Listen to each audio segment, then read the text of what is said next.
እሱ ደግሞ አይሆንም። ነገሩ በጣም ከባድ ነው ሰብለ። ሲጀመር ስልክ ሲደውላት ካላነሳች ነገሩ ይበልጥ ይወሳሰባል። ስለዚህ እውነቱን ማወቅ አለበት። እንደዛ ነው። እኔ እንግዲህ እዚህ ነገር ላይ ውሳኔ መስጠት አልችልም። ቤት ምን ሆነሻል ሰብለ?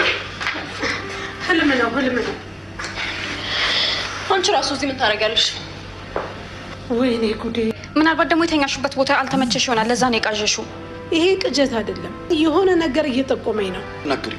ምን ያደርግልናል? ለራሳችን ብዙ ጭንቅ ነው ያለብን። ደግሞ እሷ አለምች አላለምች እያልን እንጨነቅ እንዴ? ነው ወይስ ልፈታላት ነው? ምንም የሚፈታ ነገር የለውም። የእርግዝና ቼክ ማድረጊያውን አመጣለሁ፣ እያየሁሽ ቼክ ታደርጊያለሽ። ሴትዮ ያምሻል እንዴ? እንዴ አንቺ ለምን ከኔ ራስ አትወርጅም? ምን አድርጊ ነው የምትይኝ? ለምን አትይኝም? አክስት እሺ በቃ እርጉዝ ነኝ። አዎ እንዲህ መተማመኑ ጥሩ ነው። አቢሴሎም እንደው እርጉዝ ነኝ ብትይው በደስታ ነው የሚቀበልሽ። ለምን መደበቅ ፈለግሽ? መደበቅ ፈልጌ አይደለም። ቀላል ነው፣ አትርበትበች። ልጁ የዛ የሟቹ የቢኒያም ልጅ ስለሆነ ነው አይደል? አዎ ጎበዝ። አየሽ፣ የጠረጠርኩት ነገር ጠባ አይልም። አሁን በቃ በሰላም እፎይ ብዬ። ሰብለ እንግዲህ ዛሬ እውነቱን ደርሷበታለች። ቢኒያምም እንግዲህ ሞቷል። ኤልሳንም ከዚህ ቤት መውጣት አለብሽ፣ ካለበለዛ ደግሞ የአብሲሊዮን ልጅ ያልሆነውን ጽንስ ማውረድ አለብሽ እያለቻት ነው። ወይንሼትንም እንግዲህ ጥምድ አድርጓ ይዟታለች። ወይንሼትንም ጠምዳ የያዘችበት በባለፈው እንግዲህ ቼክ እንድታደርግ ለኤልሳ ሲሰጥ በወይንሼት ነበር ቼክ አድርጓ ነፍሰ ጡር እንዳልሆነች የተናገረችው ማለት ነው። በዛ የተነሳ እንግዲህ ዛሬ ላይ ሰብለ ይዟታለች ማለት ነው።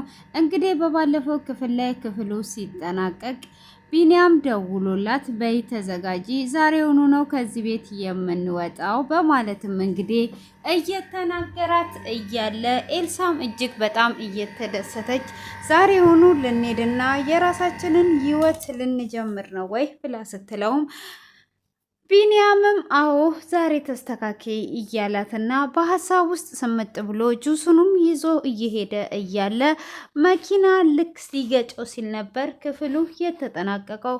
ሆኖም ያ የመኪና አደጋ ስላላለፈው ቢኒያም ህይወቱን አጥቷል። ቢኒያም እንግዲህ እያወራት ህይወቱን ባጣ ሰዓት ኤልሳ እራሷን መቆጣጠር ነበር ያቃታት።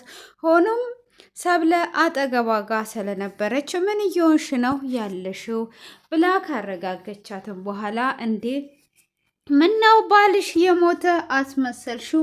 ይሄን ያህል እኮ ጓደኛው ነው እንጂ ባልሽ አይደለም፣ ነገሩን አጋነንሽው ብላ ስትላትም ኤልሳ ምነው በለቅሶ ይቀናል ወይ በሌላ ነገር እንኳን ቢቀና ብላ ትላታለች። ሆኖም እንግዲህ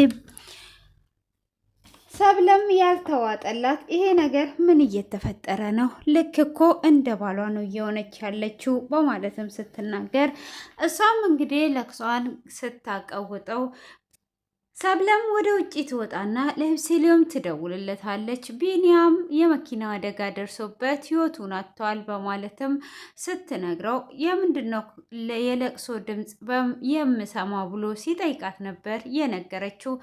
ኤልሳ በጣም እያለቀሰች ባሏ የሞተባት ትመስላለች በማለትም ስትለው አይ ቢኒያም ማለት እኮ ወንድሟ ነው፣ የቅርቧ ጓደኛ አብሮ አደጋችን ነው በማለትም ይነግራታል። ቢሆንም አይ ይሄ ነገርማ የሆነ ነገር አለ ብላ ስትለውም አይ አክስቴ አንቺ ደግሞ ተዩ፣ እኔ በጣም አዝኛለሁ፣ ቢኒያም ይሄ አይገባውም ነበር የኔ ወንድም በማለትም እጅግ በጣም ያዝናል። አሁን አንተ ማልቀሱንና ማዘኑን ትተህ ምን እንደምናደርግ ሀሳብህን መጀመሪያ ወደ ራስ መመለስ አለብህ። ቤተሰቦቹ እዚህ የሉም አላልክም ወይ በማለትም ትጠይቀዋለች። አዎ ቤተሰቦቹ እዚህ የሉም፣ ስለዚህ የገጨውን መኪናና ሬሳውንም ሄደ መቀበል አለብህ፣ ወደ ቤተሰቡም ወደ ገጠር መላክ አለብህ ብላ ትለዋለች። እሱም አክስቴ አደራሽን ኤልሳን ጠብቂያት፣ ኤልሳ ለእሷ የቅርብ ጓደኛዋ ነው፣ ለእኔም ጓደኛዬ ነው፣ ኤልሳ ራሷን ትጠብቅ በማለትም ይነግራታል። እሷም አይ ይሄ ነገር በማለትም እንግዲህ ስልኩን ትዘጋለች። አብሲሊዮምም እንግዲህ ወደ ተለመደ ወደ ለቅሶ ቦታ ሬሳውን እና ማን እንደገጨው ለማየት ይሄዳል።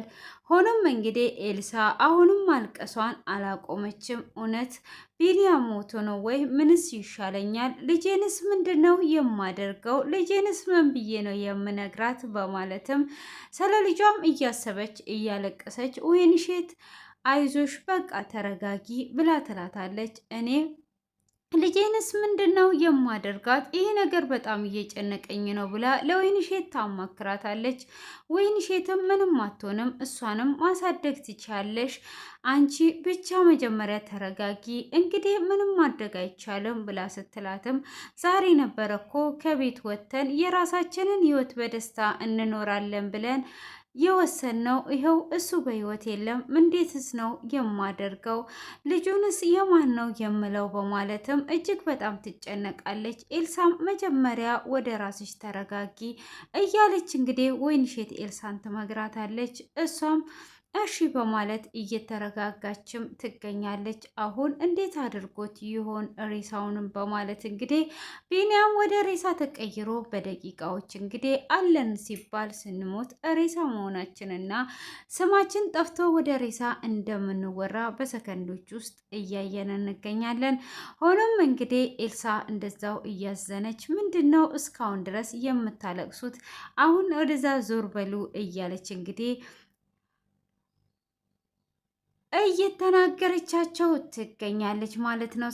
ሰብለ እንግዲህ ሆኖም በስተመጨረሻ ኤፕሲሎም ይመጣና እንግዲህ ነገ ወደ ገጠር እንወስደዋለን በማለትም እረፍት ማድረግ ስላለባቸው ወደ መኝታ ይሄዳሉ። ወደ መኝታም እንግዲህ እንደሄዱ ሆኖም እንግዲህ አሁንም ሰብለ ውስጧ ያላረፈው ይሄ ጽንስ እንዳለ ሕክምና ቦታ ስላረጋገጠች እዚህ ጋር ደግሞ የለም ስለተባለች እና የቢንያምንና የእሷን ቅርርብነት ስላየች እጅግ በጣም ስሜታዊና በእህቴ ልጅ ላይ እየተጫወተችበት ነው የሚለው ጥርጣሬም ስለነበራት እንግዲህ እሷም ብርድ ልብሷን ታመጣና ሳሎን ላይ ትተኛለች። ልክ ሳሎን ሶፋ ላይ እንደለበሰች አውቋ ትጫዋለች።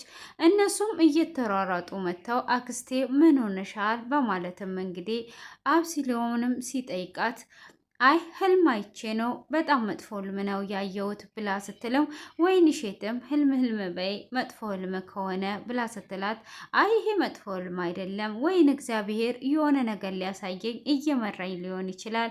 ስለዚህ ይህንን ህልምማ እንደዚሁ አልተውም። አሁን ቼክ ማድረጊያውን አመጣለሁ እኔው ጋር ቼክ ታደርጊያለሽ ብላ ትላታለች። ኤልሳም እንግዲህ በዚህ ሰዓት እጅግ ትደነግጥና አንቺ ሴትዮ እዚህ ጋር ምንድን ነውስ አንቺ መሰሪው ለምን ክፍልሽስ አልተኛሽም ብላ ትናገራታለች። እሷም አሁን እኔ የምለው ነገር እንዲደረግ ነው የምፈልገው፣ በሰላም መተኛት እፈልጋለሁ ብላ ስትል ኤፕሲሎም አዎ በቃ አክስቴ የምትለውን አድርጊላት ብሎ ሲል ምንድን ነው ይሄንንም አደርገው? በፍጹም ይሄንን አላደርግም። እናንተ ለምንድን ነው የምታጨናንቁኝ? ስንት የሚያጨናንቀን ነገር እያለ አሁን ላይ ስለ ቢንያም እንጂ ማሰብ ያለብን እንዴት ይህንን እናስባለን? በማለትም እንግዲህ ትናገራለች። ሆኖም በፍጹም አይሆንም ብላ እንግዲህ ትነሳለች ሰብለ ማለት ነው። እሷም እሺ በቃ በማለትም ትናገራለች። ካልሆነም ደግሞ አሁኑኑ ሐኪም ቤት እንሄድ በማለት ስትል ነው እንግዲህ ሰብለን እሺ አብርሽ ብላ ትላታለች። ወደ ጓሮ ከጠራቻትም በኋላ አሁን እውነቱን ትናገሪያለሽ ወይስ አትናገሪም? ካልሆነ ደግሞ በዚቹ በኩለ ሌሊት ይዞሽ ሐኪም ቤት እንዲሄድ አድርጌ ሁሉንም ነገር ፍርጥርጥ አድርጎ እሱ እንዲያውቀው አደርጋለሁ። እኔ ከሆነ ብዙ መረጃ አለኝ፣ ስለዚህ እውነቱን ብትነግሪኝ አይሻልም ወይ ብላ ትላታለች። እሷም እንግዲህ አማራጭ ስለሌላት አዎ ነፍሰ ጡር ነኝ ብላ ትላታለች። እና ነፍሰ ጡር ከሆንሽ ምን አስደበቀሽ? አንቺ ነፍሰ ጡር መሆንሽ ለቪሲዮም ምን ያህል ደስታ እንደሚሰጠው ታውቂያለሽ አይደል ብላ ስትላትም ለምንስ ነው የደበቅሽው ማለት እንግዲህ ስትጠይቃት ለምን መደበቅ አስፈለገሽ? ልጁ የሟቹ የዛ ቢኒያም ልጅ ስለሆነ ነው አይደል ብላ ስትላትም እንግዲህ ሙሉ ለሙሉ ኤልሳ አምና ዛሬ ላይ እንግዲህ ጀግና ሆና ሰብለ ሁሉንም ሚስጥሮች እያስወጣች ትገኛለች ማለት ነው። ሆኖም እንግዲህ ያንን ካወጣጣቻትም በኋላ የቢኒያምም ልጅ እንደሆነ ከነገረቻትም በኋላ ወደ ሳሎን ሊሄዱ አሁን ካዲያ ምን ታደርጊያለሽ? እባክሽን ሰብለ ሚስጥርሽ ይሁን ብላ ስትላትም እኔ ከውሸተኛ ጋር ተባባሪ አይደለውም የምንም አይነት ሚስጥር ብሎ ነገር የለም ብላ ትላታለች። እንዴት ነው እንደዚህ የምታደርጊው? አረ በፍጹም እንደዚህማ አይሆንም ብላ ስትላትም ጠዋት ነግቶ ሁሉንም ነገር እንነጋገራለን፣ ወይም ፍርጥርጥ ብሎ ከዚህ ቤት ልትወጪ ትችያለሽ፣ ወይም ደግሞ የራስሽን ሀሳብ ምን ብዬ ልዋሽ ብላ አማክራታለች። እሱን እንግዲህ እስከ ዛሬ የተካንሽበት አንቺ ራስሽ ታውቂያለሽ። አሁንስ ለፊስ ምንድን ነው ምለው ብላ ስትልም እሱንም የራስሽ ጉዳይ ነው ብላ ትላለች። እንግዲህ ከዛ ከወረዱ በኋላ ልክ ሳሎን ሲደርሱ እሷም እና እንዴት ነው እሱ ምን አያችሁ ብሎ ሲጠይቃቸው ቼክ ማድረጊያው እንደተበላሸ እና በዚህን ሰዓት ደግሞ ፋርማሲ መሄድ እንደሌለባቸው ትነግረዋለች። አብሲሊዮምም እንደዚህ ከምንጨናነቅ ለምንድን ነው እዚህ የግል ሐኪም ቤት ሄደን ወይም የማትታዩ? እንደዚህ ከምንጨናነቅ እኛም ሰላም እንድናገኝ ሄደን አሁኑኑ እንታይ ብሎ ትታያለሽ ብሎ ይላታል። እሷም እንግዲህ በፍጹም ይሄ አይሆንም ብላ ስትልም አይ መታየት አለባት፣ እውነትህን ነው፣ አንተ ጥሩ ሀሳብ ነው ያመጣው፣ አሁን እንሂድና ትታይ በማለት እንግዲህ ትናገራለች። እሺ በቃ እንሂድም በማለት ይወስናሉ ማለት ነው። እንግዲህ ከወሰኑም በኋላ ምንድን ነው እሱ በማለትም እንግዲህ ውሳኔያቸውን ካደረጉም በኋላ ምን እየተካሄደ ነው በማለትም እንግዲህ እሷም ትናገራለች ማለት ነው። ኤልሳም እንግዲህ ሂድና ሰብለም ሂድና ልብስ አምጣላት፣ እኔም ከእናንተ ጋር ሄዳለሁ፣ የሚደረብ ልብስ አምጣላት ስትለውም ኤፍሲዮም ልብሱን አምጥቶ እንሂድ ሲል አሁን ምን አይነት መላፈጥር ይቀራለሁ በማለትም እንግዲህ ራሴን አዙሮኛል፣ እናንተ ለምንድን ነው የምትበጠብጡኝ? እኔ ነፍሰ ጡር ከሆንኩኝ እኮ ሆዴ ሲገፋ ታውቃላችሁ ብለ ስትለም ኤፍሲልንም በቃ እንደዛ ከሆነ እንድትጨናነቂ አልፈልግም፣ እኔ አንቺ ሰላም እንድትሆኝ ነው የምፈልገው፣ ስለዚህ ካለምንም ነገር በቃ አሁን ተዩ ብሎ ይላታል። እሷም እንግዲህ ታያትና ሰብለ በጣም ትገረማለች ማለት ነው። ሆኖም ሁሉም ወደ መኝታ ክፍሉ ይሄዳል። ወደ መኝታ ክፍልም እንደሄዱ ኤልሳም እንደተኛች እንግዲህ ጭንቀቷን ትጨነቃለች። ልጇንም ምን እንደምትላት እንዴት እንደምታሳደግና እንዴት እንደምትዋሽ እያሰበች እንግዲህ ተኝቷም ሳለ ኤፕሲሎንም ምን ነው አልተኛሽም እኮ እያየውሽ ነበር፣ ለምን እንደዚህ ትጨነቂያለሽ ብሎ ይላታል።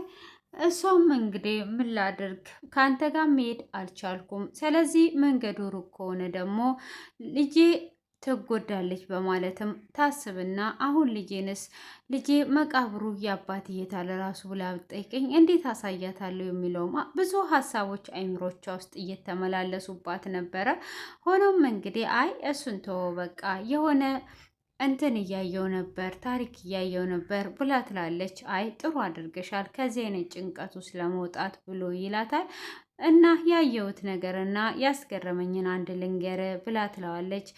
አንድ ጓደኛሞች ነበሩ። ጓደኛውን አምጥቶ ለሚስቱ ያስተዋውቃታል። ለሚስቱም ካስተዋወቃት በኋላ እሱ ፊልድ በሄደበት ሰዓት መጠጥ ጠጥተው ሰክረው አብረው አድረው ጽንስ ተፈጠረ ብላ ስትልም እንዴት ከጓደኛው ጋር አብራ ታድራለች? ይሄማ በፍጹም የሚሆን ነገር አይደለም ብሎ ይላታል።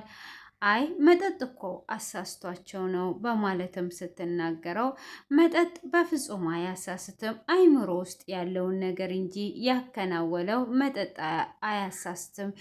አሁን አንድ ሰው የአክስቱን ልጅ የእህቱን ልጅ ደፈረ መጠጥ ጠጥቶ በመጠጥ የተነሳሳ ይባላል እንጂ በፍጹም በመጠጥ አይደለም ብሎ ይላታል። አይምሮ ውስጥ መጀመሪያ የነበረውን ተደፋፍሮ አከናወለው እንጂ በፍጹም በመጠጥ የተነሳ አይደለም ብሎ ይላታል። አይ አሁን ተው እስቲ ለምሳሌ አሁን አንተ ብትሆን ምን ታደርጋለህ? በማለትም ጥያቄዋን ታቀርባለች። እንግዲህ ይህንን ነገር ልትነግረው የፈለገችው ምን አይነት መልስ ይሰጠኛል? እኔንስ ይቀበለኝና ያኖረኛል ወይስ ከዚህ ቤት ያባረረኛል የሚለው ሀሳብ አይምሯ ውስጥ ስለነበረ ያንን እንግዲህ ማወቅ ስለፈለገች አሁን እሷ ይሄንን ጥያቄ ልትጠይቀው የተገደደችው ማለት ነው። እሱም ይሄንን አይነት ወሬ በፍጹም ማውራት የለብሽም በማለት ይናገራታል። እሱም እንግዲህ እንደዚህ ብሎ ሲናገራት እጅግ ትደነግጥና በቃ አይቀበለኝም ማለት ነው ትልና እሺ በቃ ተው አሁን እኔ ላውራሽ ብዬ ነው እንጂ ሰዓት ሄዷል። ስለዚህ አሁን በጊዜ ሄጄ መላክ አለብኝ ብሎ ይላታል። እሺ በቃ አብሬክም ልሄድ ስልክ እንግዲህ እምቢ ብለህኛል፣ ያለውን ነገር እንድታሳውቀኝ እፈልጋለሁ እየደወልክ ብላ ትለዋለች። እሱም እሺ በማለት እንግዲህ የቢንያምን ሬሳ ወደ ገጠር ለመውሰድ ይሄዳል። ነግቶ እንግዲህ መነሳት አይቀርምና ተነሳች። ስትነሳም እንግዲህ ሰብለ ሳሎን ላይ ቁጭ ብላ ነበር። እሷም ሳሎን ላይ ቁጭ ባለችበት አሁን ዛሬ እንዴት ነው እያለች እያሰበችም አብስሊዮም እያለች ስትጣራ ወይንሼት ዛሬ እኮ እሱ የለም የቢንያምን ሬሳ ወደ ቤተሰቦቹ ለመውሰድ ሄደዋል በማለት ትናገራታለች። እሷም በተናገረቻት ሰዓት ኤልሳም ትመጣለች። ኤልሳም ስትመጣና ስትቀመጥ ዛሬ እንግዲህ የሁለታችን ፊልማ ነዋ ብላ ስትልም ወይንሼት ምን አይነት ብላ ስትል እኔና ኤልሳ የምንደባደብበት አንቺ ደግሞ ዳኛ የምትሆኝበት ብላ ትላታለች። እሷም እንዲህ እትዬ ምን እያሉ ነው ብላ ስትልም አንቺ ዝም ብለሽ አዳምጪ ብላ ትላታለች። እሷም እንግዲህ ዝም ስትልም አሁን ዛሬ አንቺ ረፍት ነሽ፣ ኤልሳ ደግሞ ሁሉንም ነገር ትሰራለች ከጽዳት ጀምሮ ብላ ስትልም አይ እኔ ስራዬ ነው ስለዚህ እኔ ሰራለሁ ብላ ስትልም ዝም በይ ብላ ትቆጣታለች። እንግዲህ ኤልሳንንም ቀጥ ብለሽ ተነስተሽ ስራውን ስሪ ብላ ካሰራቻትም በኋላ በስተመጨረሻ ላይ እንግዲህ እንጀራ ኩሽናም እያጸዳቻት ቤቱንም እንዲህ ነው እንዴ የሚሰራው እንዲህ ነው እንዴ ልጅ የምታሳድጉ እያለች ቀኑ ሙሉ እንግዲህ እያሰቃየቻት ትውላለች። ያንንም ካደረገች በስተመጨረሻ ላይ ደግሞ አሁን አንድ አማራጭ እሰጥሻለሁ፣ ሁለት አማራጭ እሰጥሻለሁ፣ ከሁለቱ አንዱን ትመርጫለሽ ብላ ትላታለች። እሷም ምንድን ነው በማለት ስትጠይቃት ወይን ጽንሱን ታውርጂና ከአብሲሎን ጋር ትቀጥያለሽ ወይን ደግሞ ምንም እንዳልተፈጠረ ከዚህ ቤት ሽኩክ ብለሽ ትወጫለሽ ብላ ትላታለች። እሷም ጽንሱን እንድታወርድና ወይም ደግሞ ሁለቱን አማራጭ እንድትመርጥ አንድ ሰዓት ትሰጣታለች። በዛም አንድ ሰዓት እያለቀሰች ወይንሼትን ስታማክራት ልጅሽን እንዳትጎጃት ልጅሽን መቼም ቢሆን ያልፋል እንዳጎጂ ብላ ትመክራታለች። ኤልሳም ያ ሁሉ ነገር ሳደርግሽና ሳሰቃይሽ ዛሬ ላይ ግን እንደ እህት እያማከርሽኝ ነው በማለትም ታመሰግናታለች ማለት ነው። ሆኖም እንግዲህ እሷም እንደዛ ብትላትም እኔ ምንም ያደረግኩልሽ ነገር የለም፣ ግን ብቻሽን አይደለሽም፣ ልጅሽን በፍጹም እንዳትገይ በማለት ትመክራታለች። እንግዲህ ያንን ምክር በመቀበልም ኤልሳም ከዚህ ቤት መሄድ አለብኝ ብላ ወስኗ እንግዲህ እግር ወደ መራኝ ይሄዳለሁ በማለትም ሻንጣዋን ይዛ ትነሳለች። እንግዲህ ወደምትሄጂበት መጀመሪያ ወስኚ፣ ልጅሽን ልትጎጃት ትችያለሽ ብላ ወይንሼት ደጋግማ ትመክራታለች።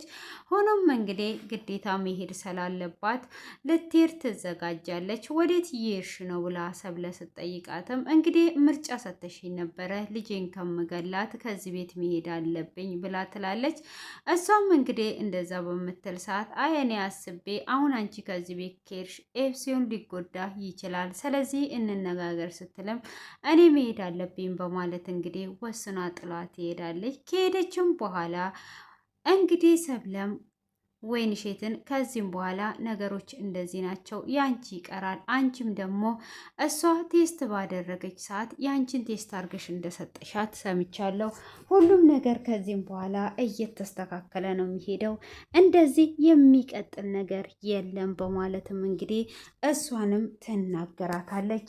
ሆኖም እንግዲህ ወይንሸትም ብትደነግጥም አሁን ላይ ኤፍሲዩም ሲመጣ ምን ልንለው እንችላለን በማለት እንግዲህ ትጠይቃታለች። እሷም እንግዲህ ወደ መንገድ ወደ ዘመዶቿ እንደሄደች ነው የምንናገረው።